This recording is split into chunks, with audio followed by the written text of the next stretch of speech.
새벽에 하나님이 도우시리로다. 다 함께 성부, 성자, 성령 하나님께 올 10일 금요일 이 새벽에 예배합시다. 사도신경으로 신앙 고백합니다. 나는 전능하신 아버지 하나님, 천지의 창조주를 믿습니다. 나는 그의 유일하신 아들, 우리 주 예수 그리스도를 믿습니다. 그는 성령으로 잉태되어 동정녀 마리아에게서 나시고 본디오 빌라도에게 고난을 받아 십자가에 못 박혀 죽으시고 장사된 지 사흘 만에 죽은 자 가운데서 다시 살아나셨으며 하늘에 오르셔 전능하신 아버지 하나님 우편에 자 계시다가 거기로부터 살아있는 자와 죽은 자를 심판으로 오십니다.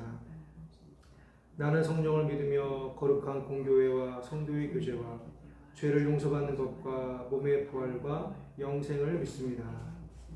아멘. 찬송가 400장 찬양 드리겠습니다.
죄악길에 빠진 이 몸 캄캄한 데 헤매며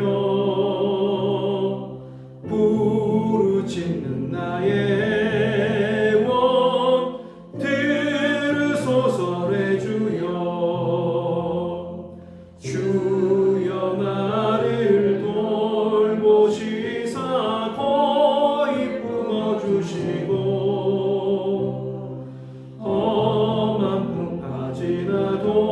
지나도록 나를 숨겨주소서.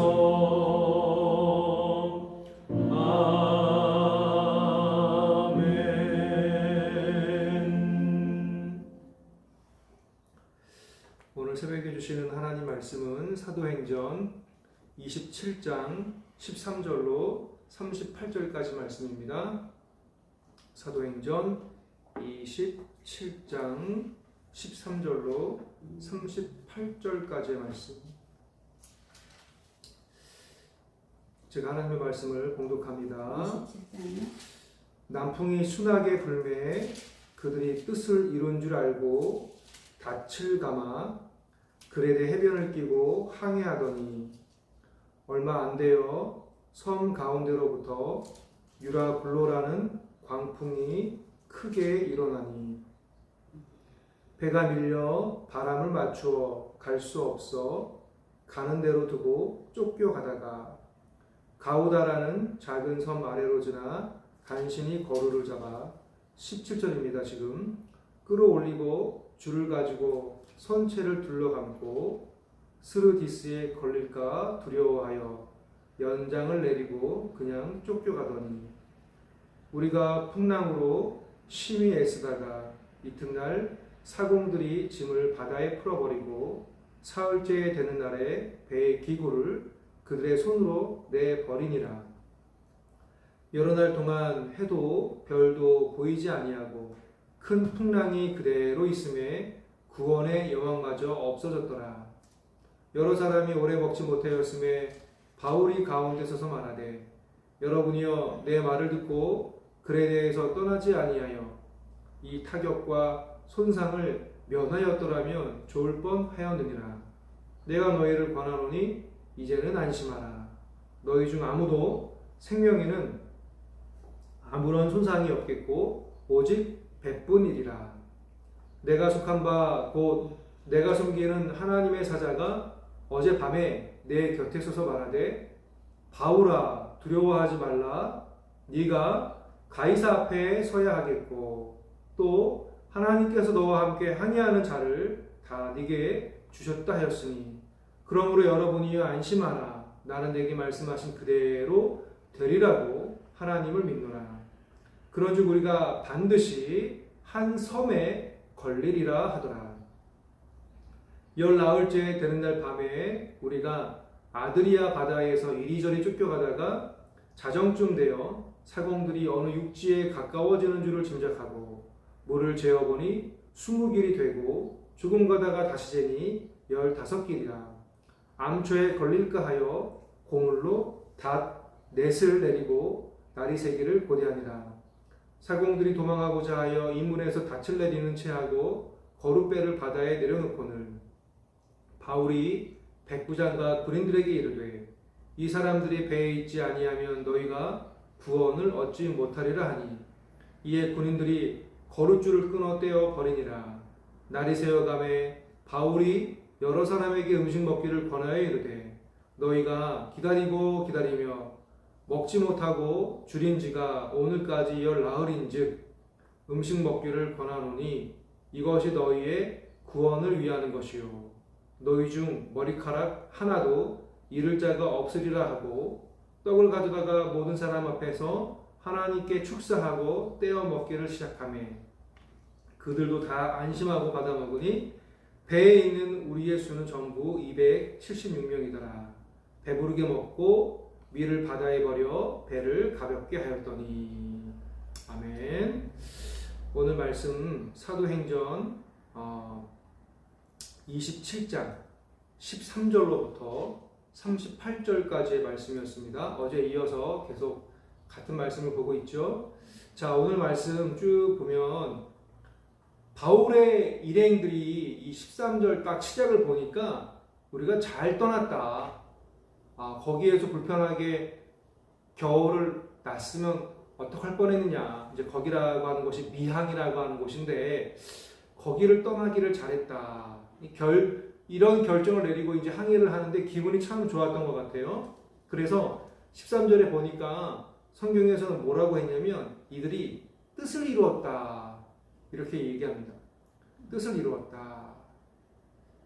그들이 뜻을 이룬 줄 알고 닻을 감아 그레데 해변을 끼고 항해하더니 남풍이 순하게 불매. 그래서 인생이 잘 풀리면 순풍을 만났다. 이런 얘기 많이 하잖아요. 잔잔한 바람을 만났다. 그런데 바로 14절부터 유라굴로라고 하는 이제 광풍을 만나게 됩니다. 바람풍인데 그것도 광풍을 만났다라고 되어 있어요. 그래서 얼마나 절망적인 상황에 처해 있는지 그 이하의 말씀을 보면 잘 알 수 있습니다. 바람이 워낙 거세서 배를 통제할 수가 없고 결국 배는 바람에 끌려가게 되었습니다.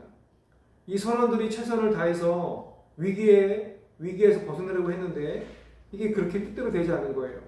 그래서 우리 본문 말씀에는 거루라고 되어 있는데 이 거루가 뭐냐면 이 배의 뒷부분에 구명정이에요. 보트, 자그마한 배가 있어가지고 위험한 순간이 되면 그 배를 타고 이제 탈출을 하는 그 배가 있는데 그 거루를 끌어올렸다 그래요. 끌어올렸다. 원래는 그 배 뒤편에다가 달아놓는데 끌어올렸다. 그리고 이 배들이 이 배가 이 또 안에 여러 가지 이제 작은 구명중도 있으니까 파손되지 않도록 이 배 몸에다가 그냥 밧줄로 동동동 동에 묶였다. 이제 그렇게 열심히 최선을 다해서 이제 살려고 발버둥을 치고 있는데 이렇게 해도 안 되는 거예요. 그래서 이튿날에는 어떻게 했냐면 배에 있는 화물을 이 바다에 버리게 됩니다. 이 얼마나 아깝습니까? 이 화물을 배에다 다 던졌고 또 그 다음 날에는 배에 부속 기구들까지도 바다에 던졌다.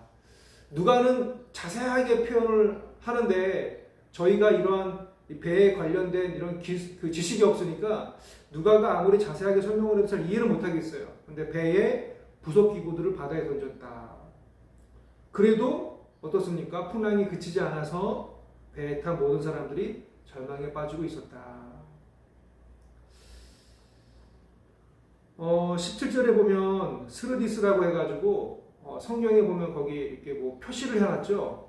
제일 밑에 가서 보면 그게 이제 어떤 의미인지 알려주는데 그냥 한마디로 이야기하면 해안의 모래바닥이라고 생각하면 됩니다. 아프리카 북단의 구레네 해안 그 지역에 있는 모래바닥인데 배가 여기에 걸리면 빠져나오지 못하죠. 그러니까 여기는 조심해서 가야 될 부분이죠.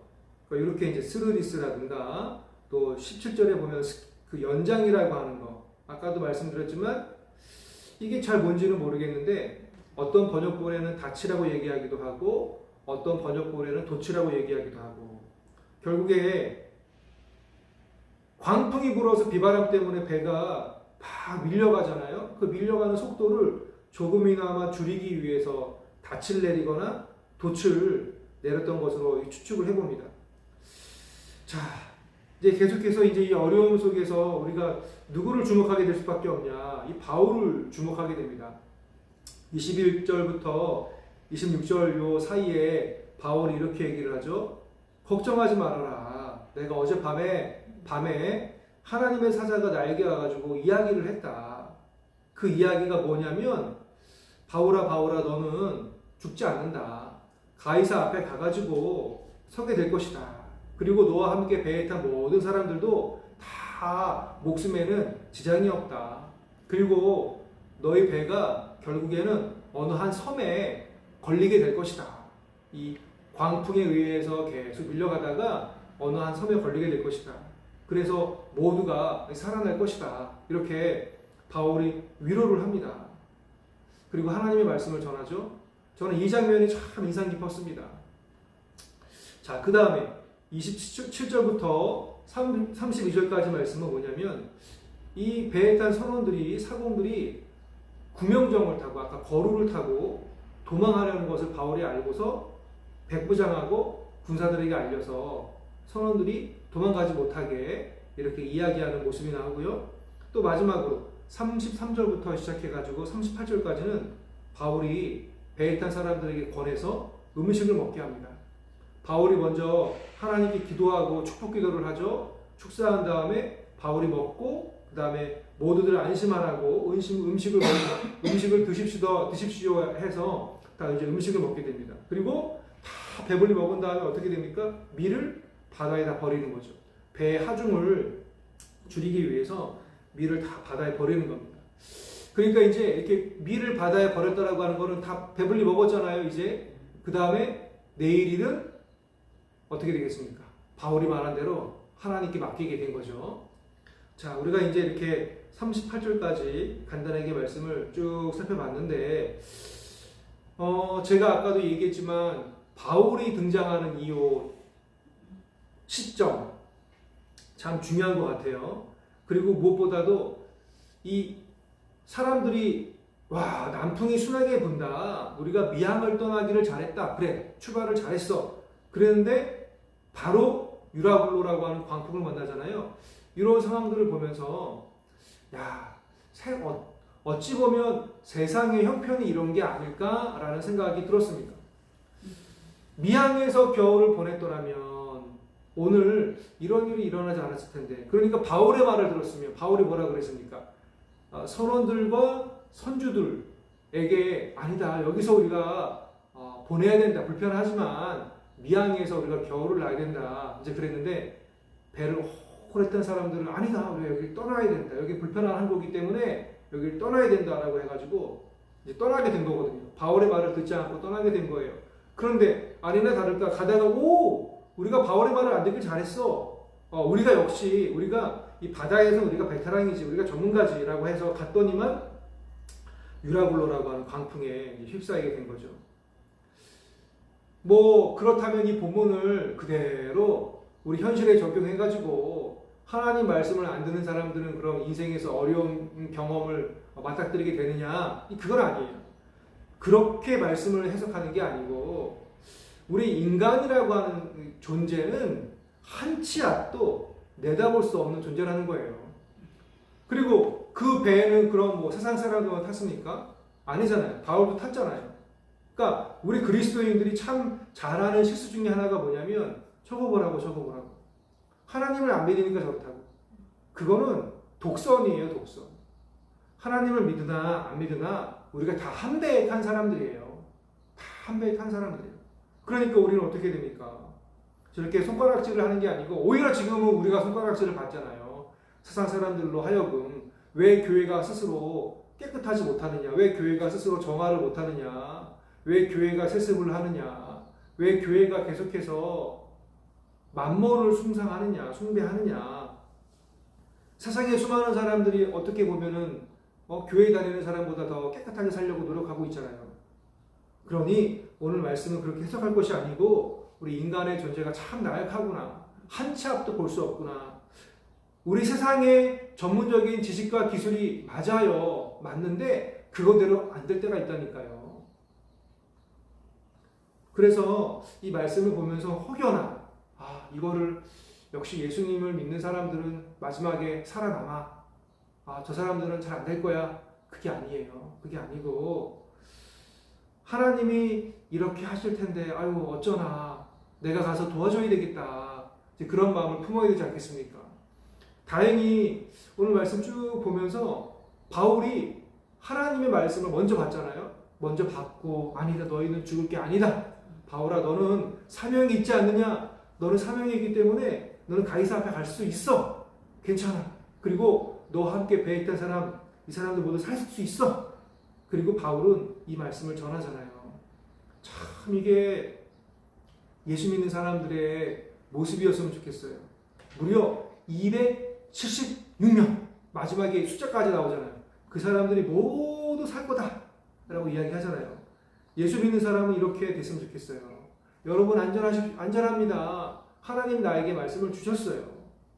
여러분 벌써 며칠째입니까? 열나흘입니까? 아니면 도대체 며칠째입니까? 여러분 이제 식사를 하십시오. 밥을 먹고 힘을 냅시다. 하나님은 우리에게 희망을 주셨어요. 그래서 바울이 무리를 권해서 음식을 또 먹이잖아요. 이게 우리 그리스도인의 역할입니다. 세상 속에 살아갈 때는요. 그리스도인이건 그리스도인이 아니건 다 풍랑이 있습니다. 다 풍랑이 있고 어려움이 있고 힘듦이 있고 또 우리 성도님의 가정 한 가정 다 이렇게 보면은 다 집안에 어려운 문제가 다 있잖아요. 그거 없는 사람이 어디 있겠어요. 근데 뭐가 중요합니까? 그 풍랑 속에서도 들려주시는 말씀이 있으면 듣는 말씀이 있으면 은혜이고 감사이고 복인 줄 압니다. 이 풍랑 속에서 너 살 거야. 너 사명이 있지 않아. 라고 그 말씀을 듣게 되면 얼마나 감사한 일입니까? 이 세상에 수많은 사람들이 뜻이 없어서 죽고 인생의 의미가 없어서 죽고 나는 어떤 존재인가 무엇을 해야 하나 몰라서 죽고 그리고 이 일 저 일 하지도 않고 내가 뭘 해야 될지 몰라서 시간을 버리는 경우가 얼마나 많이 있습니까? 근데 우리는 할 일이 있잖아요. 우리는 살아갈 이유가 있지 않습니까? 그래서 오늘도 우리도 또 내일도 여러분들도 삶 속에서 참 우리가 하나님을 잘 믿고 세상에 같이 함께 살아가는데 더불어 이웃인데 그 이웃 역할들을 위로하면서 그리고 도움을 주면서 그렇게 잘 살아냈으면 좋겠습니다. 개척교회라고 해서 돈이 없지 또 성도가 없지 하나님의 말씀이 없는 건 아니거든요. 이 말씀을 지금 그래서 유튜브로 스트리밍도 하는 거고 그래서 조금이나마 저희가 한 9명인가요? 이렇게 구독하고 지금 듣고 있는데 이 작은 숫자를 할지라도 말씀이 필요한 분에게 꼭 전달되어져서 하나님의 이 말씀을 갖고 오늘 하루도 힘내어 살아갈 수 있는 우리 모든 성도님들 그리고 다른 이제 얼마 시작 안 된 이 유튜브를 통해서도 하나님의 말씀이 잘 전하여 줄 수 있기를 주님의 이름으로 소망을 합니다. 오늘 특별히 기도하시면서 우리 인생에 늘 풍랑이 있다. 그리고 우리는 어찌 보면 풍랑 속에 던져진 인생이다. 어떤 분은 뭐 인생은 고다, 뭐 불교에서는 인생은 고다 그러는데 뭐 고도 있죠, 풍랑도 있죠. 그런데 이제 거기에는 하나님의 구원하심도 있다라는 사실을 기억하면 좋겠습니다. 그리고 오늘도 우리 말씀을 쭉 보니까 살기 위해서 다 바다에다가 자기들의 귀한 것들을 던져버리잖아요. 배에 기구로도 던지잖아요. 근데 오늘 내 삶 속에서 이렇게 보면 던져내야 할 것들이 뭐가 있나? 이 던져내야지만 살 수 있거든요. 가볍게 해야 살 수 있거든요. 멀리 뛰어가려면 몸이 가벼워야 되잖아요. 우리가 혹시나 지금 던져내야 할 것들이 있는데 이 던져내야 될 것들을 의지하고서 살고 있지는 않는가. 다시 말하면 이게 세상에 대한 집착일 수도 있는데 하나님 혹여나 이런 것들이 있다면 오늘 새벽에 기억나게 해주시고 좀 던져내게 해주십시오. 그리고 오늘도 우리 함께 기도할 때 이 지역을 위해서 기도해 주시고 또 주변의 학교들을 위해서 기도해 주시고 또 우리 성원상가에 여러 일들을 많이 하시는 우리 상가의 사장님들을 위해서 많이 기도해 주시고 그래서 더불어 모든 이웃들이 함께 잘 살 수 있는 그런 지역이 될 수 있도록 그렇게 기도해 주시기 바랍니다. 제가 기도하고 또 우리 개인적으로 조용히 기도하시다가 돌아가십시오. 사명자의 삶을 이끌어 가시는 하나님 아버지, 오늘도 나의 사명을 주님 손에 드리오니 제 사명을 주님 손에 드리오니 받아 주옵소서. 제가 가진 사명으로 세상을 위로하여 하나님께 영광이며 이웃들에게는 하나님의 복이 흘러가게 하옵소서. 오늘 내가 갖고 있는 집착들에게는 하나님의 이름으로 명하여 물러가게 하여 주옵소서. 예수님의 이름으로 기도드리오며 주님께서 가르쳐 주신 기도로 기도하오니 하늘에 계신 우리 아버지, 아버지의 이름을 거룩하게 하시며 아버지의 나라가 오게 하시며 아버지의 뜻이 하늘에서와 같이 이 땅에서도 이루어지게 하소서. 오늘 우리에게 일용할 양식을 주시고 우리가 우리에게 잘못된 사람을 용서해 준 것 같이 우리 죄를 용서하여 주시고 우리를 시험에 빠지지 않게 하시고 악에서 구하소서. 나라와 권능과 영광이 영원히 아버지의 것입니다. 아멘.